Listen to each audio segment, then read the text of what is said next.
नमस्कार, स्वागत है आप सभी का। मैं हूं प्रीति। शुरुआत सुबह 9 बजे की हेडलाइंस के साथ।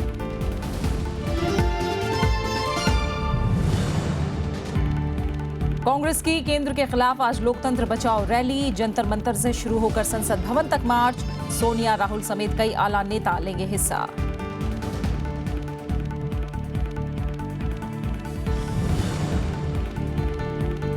उत्तराखंड में शक्ति परीक्षण पर आज हो सकता है फैसला। सुप्रीम कोर्ट में केंद्र सरकार रखेगी पक्ष।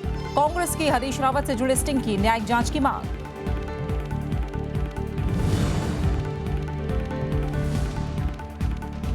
निजी मेडिकल कॉलेजों को अलग प्रवेश परीक्षा की इजाजत नहीं। सुप्रीम कोर्ट ने केंद्र से पूछे सवाल, क्या इस साल राज्यों को दी जा सकती है छूट।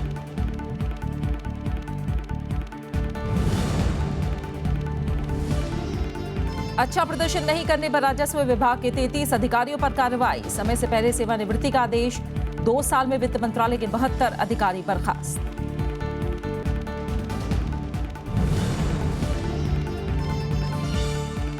बुंदेलखंड में पानी को तरसते लोग। जलदूत एक्सप्रेस पर केंद्र यूपी के बीच तनातनी जारी। दिल्ली में आज से हो सकता है जल संकट। हरियाणा से आपूर्ति में कटौती।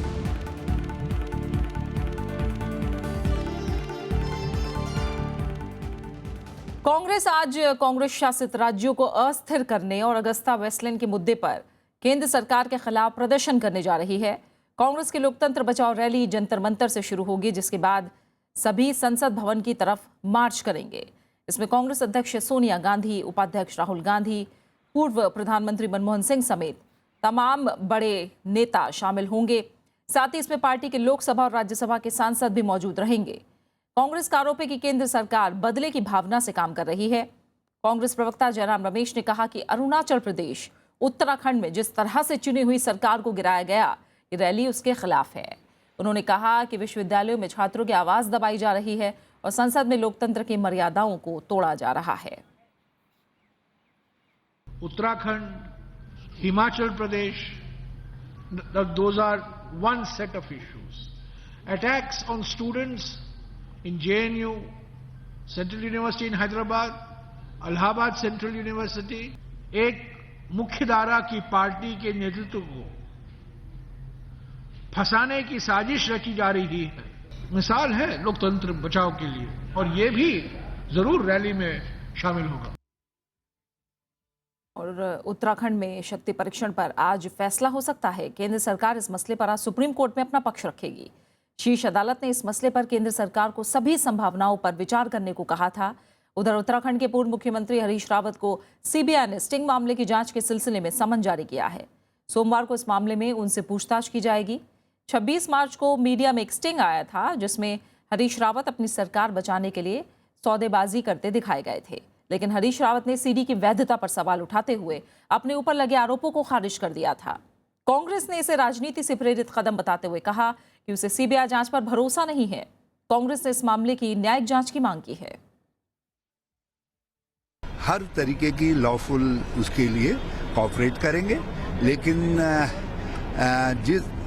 जिस तरीके से ये अभी आपने जो सवाल किया है, ऐसा कहीं कोई वाकया नहीं है। ये झूठ के अलावा और कुछ नहीं। किसी को नोटिस भेजती है तो इसका मतलब यह है कि प्रथम दृष्टितः कुछ न कुछ मामला जरूर है।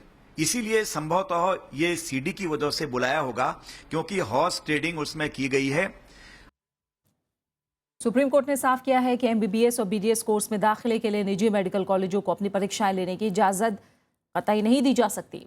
सरकारी और निजी मेडिकल कॉलेजों में दाखिले के लिए राष्ट्रीय पात्रता प्रवेश परीक्षा का कई राज्य विरोध कर रहे हैं। कल इस मामले पर सुप्रीम कोर्ट में सुनवाई हुई। सुनवाई के दौरान कोर्ट ने केंद्र से कुछ मसलों पर जवाब मांगा है। कोर्ट ने पूछा कि क्या राज्य इस साल अलग से परीक्षा करवा सकते हैं।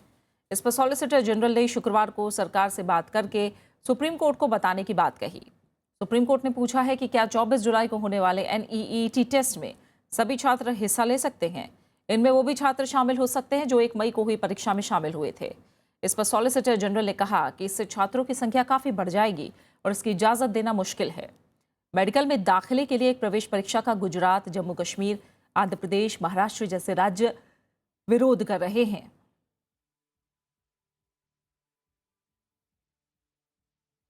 वित्त मंत्रालय ने काम में ढिलाई बरतने के आरोप में 33 अफसरों को समय से पहले रिटायर करने का फैसला किया है। इनमें 7 ए श्रेणी के अधिकारी शामिल हैं। इसके अलावा वित्त मंत्रालय ने विभागीय कार्रवाई करके पिछले 2 साल में कुल 72 अधिकारियों की सेवाएं खत्म कर दी। इनमें 6 ए श्रेणी के अधिकारी शामिल हैं। वित्त मंत्रालय ने कहा है कि आमतौर पर गड़बड़ी करने वाले अधिकारियों को छोड़ दिया जाता है, लेकिन अब सरकार कोई गड़बड़ी बर्दाश्त नहीं करेगी।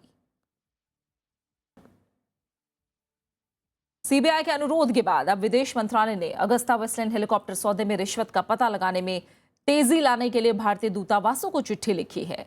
इससे पहले रिश्वत का पता लगाने में न्यायिक सहायता के लिए सीबीआई ने 8 देशों के न्यायालयों को लेटर्स रोगेटरी भेजा था। विदेश मंत्रालय के प्रवक्ता विकास स्वरूप ने बताया कि लेटर्स रोगेटरीज पर तेजी से कार्रवाई के लिए उन देशों के दूतावासों को निर्देश दिया गया है जहां कार्यान्वयन रिपोर्ट लंबित पड़ी है। विकास स्वरूप ने जानकारी दी कि सीबीआई ने विदेश मंत्रालय से 8 देशों को भेजे गए लेटर्स रोगेटरी पर की गई ताजा कार्रवाई के बारे में जानकारी मांगी है। विदेश मंत्रालय ने संबंधित देशों में अपने दूतावासों को इस बारे में तेजी से कार्रवाई सुनिश्चित करने और अपनी रिपोर्ट जल्द से जल्द भेजने का निर्देश दिया है। ये letters rogatory Italy, Tunisia, Mauritius, Singapore, British virgin island, Britain, संयुक्त अरब अमीरात और स्विट्जरलैंड को भेजे गए हैं। Yes, I can confirm that we have received a communication in this regard from the CBI seeking an update on the execution reports of the letters rogatory that were sent earlier to 8 countries. We have once again written to our missions in the concerned countries from where the execution reports are pending in order to impress upon them the need to expeditiously execute the LRs and to send their corresponding execution reports. VVIP helicopter सौदे में घूस के मामले का पता लगाने के लिए प्रवर्तन निदेशालय ने रक्षा मंत्रालय से जानकारी मांगी है। ईडी ने आयकर विभाग और वित्तीय खुफिया इकाई से इस बारे में दस्तावेज मांगे हैं। एजेंसी ने रक्षा मंत्रालय और वायुसेना के 10 सेवारत और रिटायर अधिकारियों की संपत्ति की जानकारी मांगी है। प्रवर्तन निदेशालय ने कल इस मामले में वायुसेना के पूर्व प्रमुख एसपी त्यागी से पूछताछ की।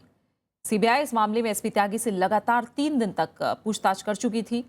सीबीआई ने कल इस मामले में गौतम खेतान से पूछताछ की। अगस्ता के मसले पर आज लोकसभा में चर्चा होनी है।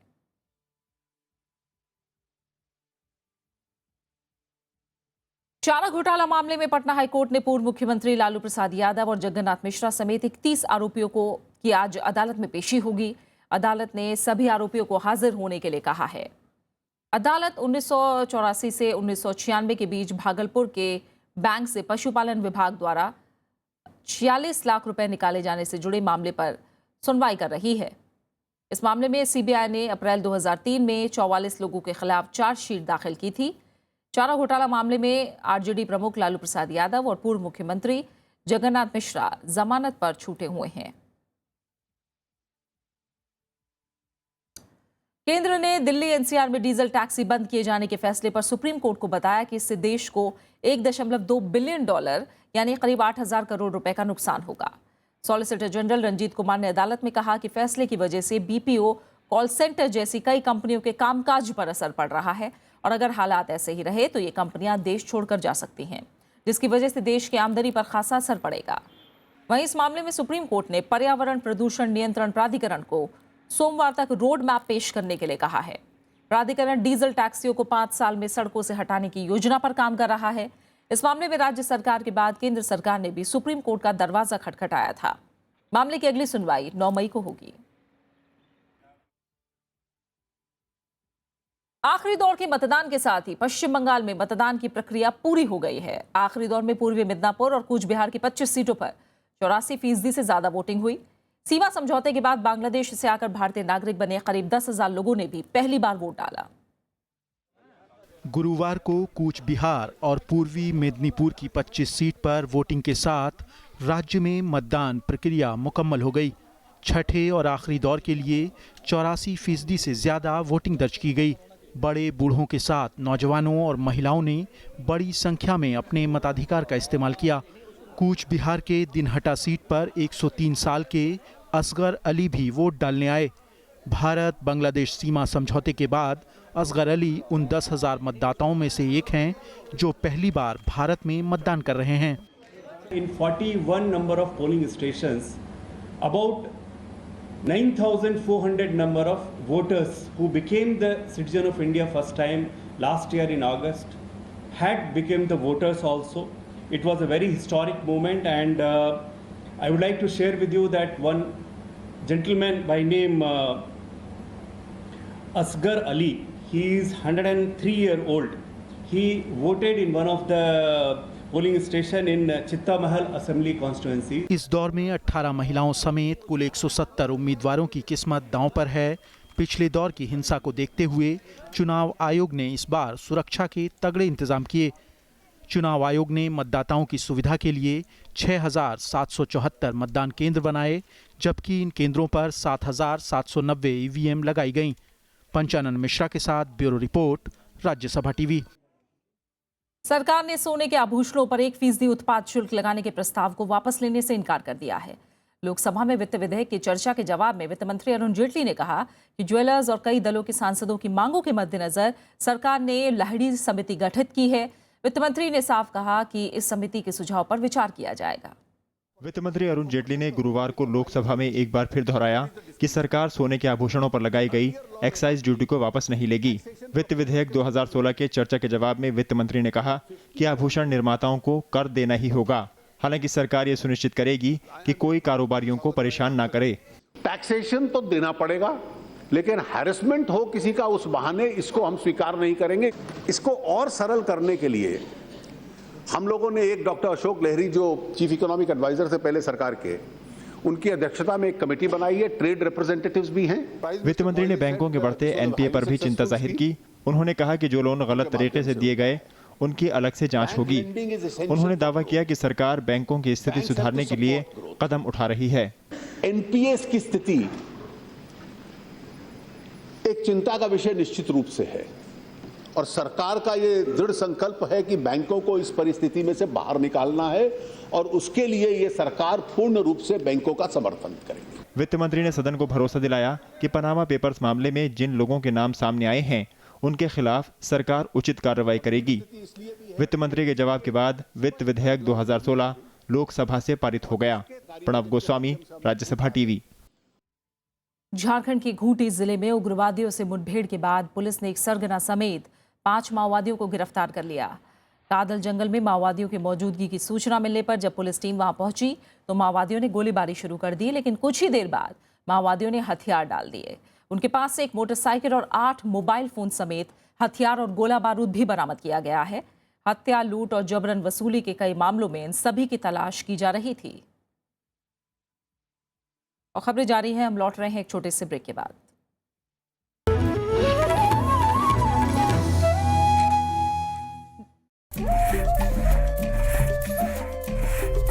वन अधिकार कानून के लिए लड़ती झारखंड की एक जनजाति वनोपज पर है जिसकी जिंदगी आधारित। झारखंड के आदिवासियों की तीसरी बड़ी जनजाति हक के लिए चल रही है लड़ाई। इस कार्यक्रम में हम सिर्फ आदिवासियों का दर्द समझने की कोशिश नहीं कर रहे हैं, हमारी कोशिश है उनके अधिकार समझने की। देखिए झारखंड के आदिवासी मुंडा जनजाति सिर्फ राज्यसभा टीवी पर।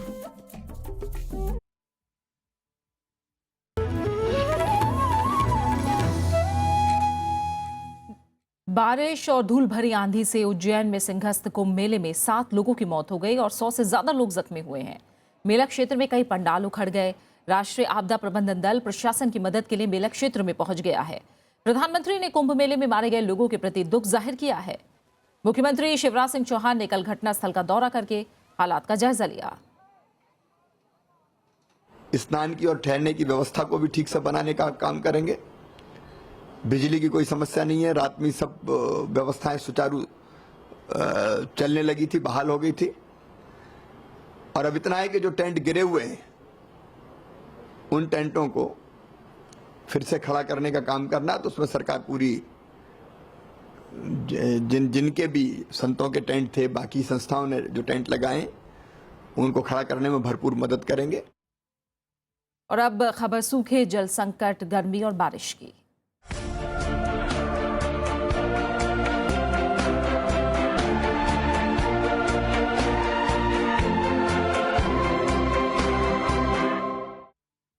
बुंदेलखंड में पानी पर सियासत तेज हो गई है। उत्तर प्रदेश सरकार ने ट्रेन के जरिए पानी लेने से इनकार कर दिया है।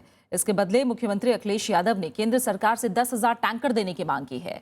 केंद्र सरकार ने इस मामले में राजनीति से इनकार किया है। झांसी रेलवे स्टेशन पर खड़ी ये वाटर ट्रेन भीषण सूखे से जूझ रहे बुंदेलखंड के महोबा के लिए पानी लेकर जाने वाली थी।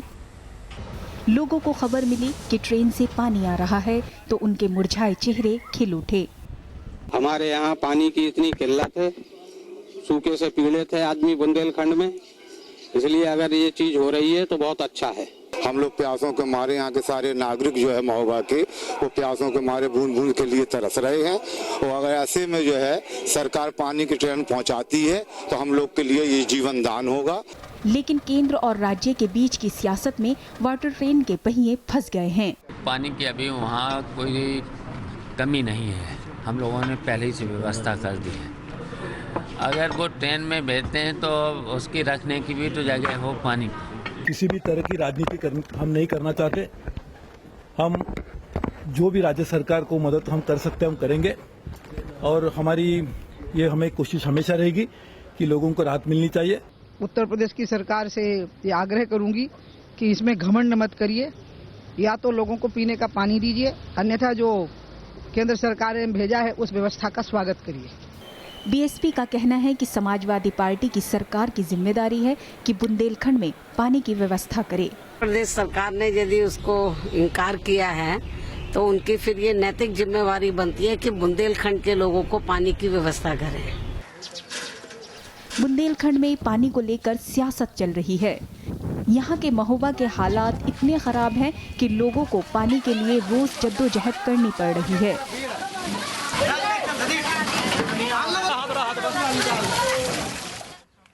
तालाब और दूसरे जल स्रोत सूख चुके हैं। लोगों को कई किलोमीटर से पानी लाना पड़ता है। बच्चे और महिलाएं दिन भर पानी की तलाश में भटक रहे हैं। बेजुबान जानवरों की स्थिति और दयनीय है। पानी नहीं मिलने से वो दम तोड़ रहे हैं, लेकिन इनकी पुकार सियासी गलियारों तक नहीं पहुंच रही है। Bureau report, Rajya Sabha TV. Lok Sabha में कल नियम 193 के तहत सूखे और पानी के संकट से पैदा हुई स्थिति से निपटने के लिए नदियों को जोड़ने और जल प्रबंधन पर चर्चा हुई। चर्चा की शुरुआत करते हुए बीजेपी सांसद जगदम्बिका पाल ने भूजल और मानसून के पानी के संरक्षण पर जोर दिया। साथ ही केंद्र और राज्य सरकारों को इस संकट से निपटने के लिए मिलकर काम करने की जरूरत बताई। कांग्रेस सांसद अशोक चौहान ने चर्चा में हिस्सा लेते हुए मनरेगा के तहत बकाये का तुरंत भुगतान और किसानों को मुआवजा और राहत देने की मांग की। इस पानी को, सरफेस के वाटर को भी कैसे भविष्य में रेगुलेट करें, हम जो ग्राउंड वाटर है उस ग्राउंड वाटर को कैसे हम रेगुलेट करें, और उस दिशा में निश्चित तौर से हमें एक प्लान बनाना होगा कि गांव का पानी गांव में रहे और खेत का पानी खेत में रहे। और मानसून के समय अब हमको इस बात के लिए विचार करना होगा कि वाटर हार्वेस्टिंग कैसे हो। ये एक सर्वदलीय एक बैठक उसकी बुलाया जाए, हर स्टेट में बुलाए। मैं नहीं समझता कि दिल्ली में सबके स्टेट की मीटिंग यहाँ बुलाना मुमकिन नहीं है, पर हर राज्य में सर्वदलीय बैठक अगर बुलाकर इसकी गंभीरता से इसके ऊपर चर्चा किया जाए तो मेरे ख्याल से इसमें निश्चित तौर पर फायदा होगा। राजधानी दिल्ली में आज से पानी की किल्लत हो सकती है। वजीराबाद और चंद्रवाल में स्थित वाटर ट्रीटमेंट प्लांट है जहां पर पानी 50% कम हो गया है। दिल्ली के 9 में से 7 वाटर प्लांट में पानी की कमी का असर देखा जा रहा है।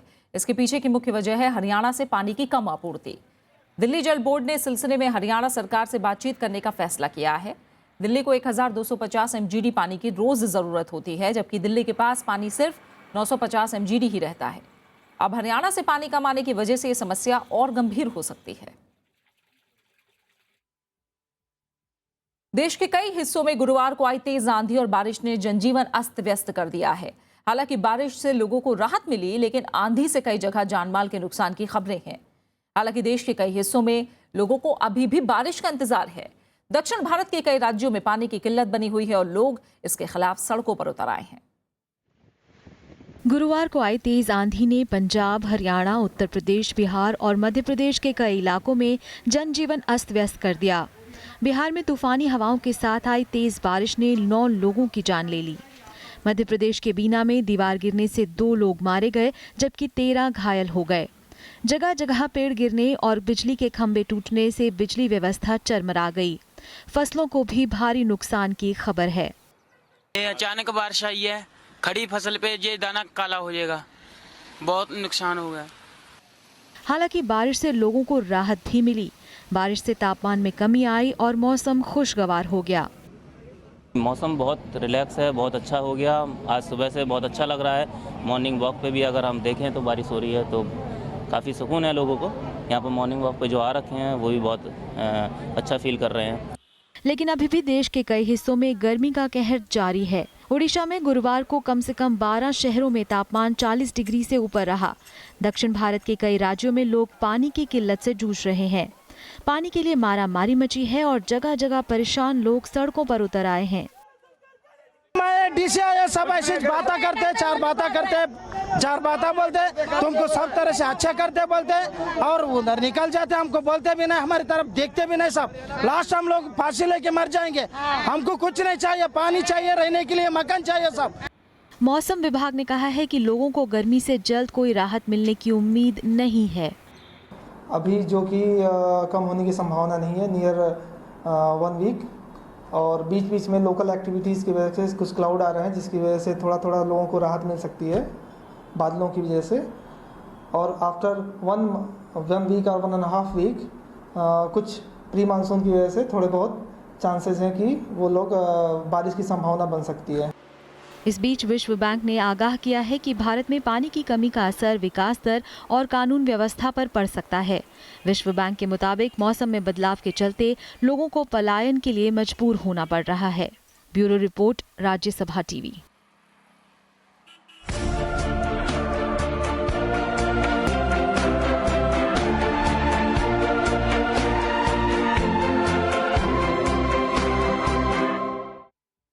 कुछ और अहम खबरें। नेपाल में प्रधानमंत्री केपी ओली की सरकार पर से खतरा फिलहाल टला है।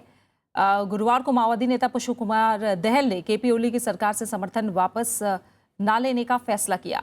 इससे पहले दहल नेपाली कांग्रेस के नेता शेर बहादुर देउबा से मिलने पहुंचे। उन्होंने कहा कि वो अभी नेपाली कांग्रेस के समर्थन से प्रधानमंत्री बनने की जल्दी में नहीं है। दहल को उनके समर्थकों ने वाम मोर्चे की सरकार को न गिराने का अनुरोध किया था। हालांकि इसे माओवादियों की तरफ से केपी ओली को प्रधानमंत्री पद से सम्मानजनक विदाई देने का एक और मौका माना जा रहा है। सीरिया में एक शरणार्थी शिविर पर सरकारी सेनाओं पर हुए हवाई हमले में कम से कम 30 लोग मारे गए हैं। यह हमला उत्तरी सीरिया के विद्रोहियों के कब्जे वाले सरमदा इलाके में किया गया। मरने वालों की तादाद बढ़ने की आशंका है। अमेरिका समेत तमाम पश्चिमी देशों ने इस हमले की निंदा की है। इस बीच संयुक्त राष्ट्र ने कहा है कि अगर सीरिया में हिंसा नहीं रुकती है तो करीब 4 लाख और लोगों को मुल्क छोड़ना पड़ सकता है। संयुक्त राष्ट्र के मुताबिक अस्पतालों और नागरिकों को निशाना बनाकर किए गए हमले युद्ध अपराध की श्रेणी में गिने जाएंगे।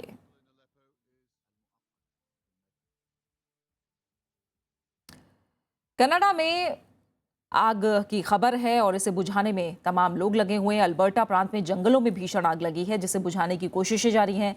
अधिकारियों के मुताबिक आग 10,000 हेक्टेयर से ज़्यादा हिस्से में लगी हुई है और 100 से ज़्यादा दमकल कर्मी इसे बुझाने में लगे हुए हैं। इलाके में कई तेल कंपनियों ने अपनी पाइपलाइन और तेल सप्लाई बंद कर दी है।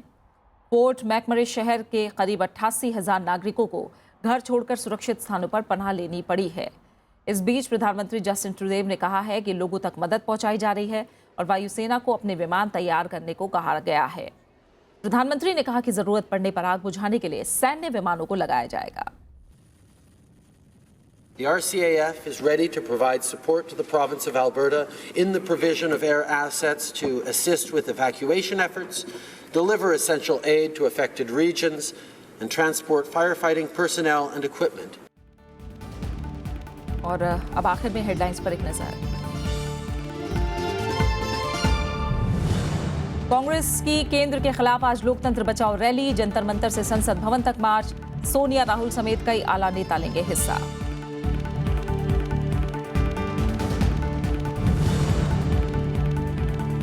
उत्तराखंड में शक्ति परीक्षण पर आज हो सकता है फैसला। सुप्रीम कोर्ट में केंद्र सरकार रखेगी पक्ष। कांग्रेस की हरीश रावत से जुड़े स्टिंग की न्यायिक जांच की मांग।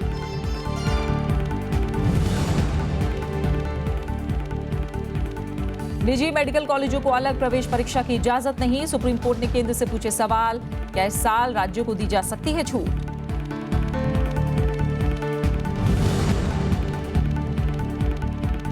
अच्छा प्रदर्शन नहीं करने पर राजस्व विभाग के 33 अधिकारियों पर कार्रवाई। समय से पहले सेवानिवृत्ति का आदेश, 2 साल में वित्त मंत्रालय के 72 अधिकारी बर्खास्त।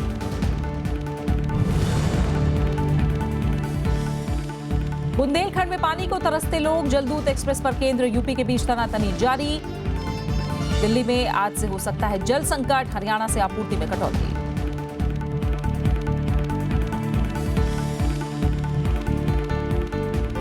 फिलहाल इस बुलेटिन में इतना ही। आगे देखिए मेरे साथ चुनाव से जुड़ी अहम खबरें लोकतंत्र 2016।